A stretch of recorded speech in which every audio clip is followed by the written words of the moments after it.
अस्सलाम वालेकुम व्यूवर्स। आज की जो जदीद दुनिया है इसमें जो वक्त इतनी तेज़ी से चल रहा है, तो आजकल लोगों के साथ बहुत सारी टेंशन्स, एंजाइटी और इस तरह के मसले मसाइल चल रहे हैं और वो बीपी अपना हाई कर लेते हैं। तो आज बहुत ही आसान सी एक रेमेडी आपको दिखा रही हूँ और एक बहुत अच्छा फार्मूला है जो हाई ब्लड प्रेशर को नॉर्मल करता है।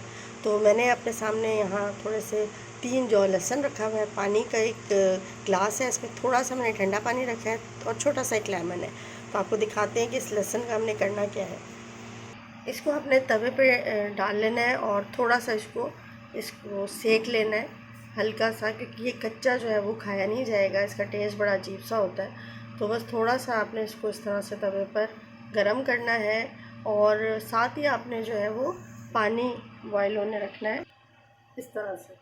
मैंने यहाँ ग्लास में थोड़ा सा पानी खुद शामिल कर लिया था, ताकि शीशे का ग्लास है तो ऐसा ना हो कि गरम गरम पानी हम डालें और वो कुछ और ही नुकसान हो जाए। तो हमने थोड़ा सा इसमें पहले ठंडा पानी ऐड करना है। बस इस लहसुन को अब आपने उतार वार्म वाटर में लेमन के कुछ ड्रॉप्स आपने ऐड कर लिए और अब साथ ही आपने इसको लेना किस तरह है, निहार मुँह। अगर आपका बीपी हाई है तो आप इसे निहार मुँह लेंगे और रेगुलर तकरीबन 10-15 दिन आप लें, आपको खुद ही फील होगा कि आपका ब्लड प्रेशर नॉर्मल हो गया।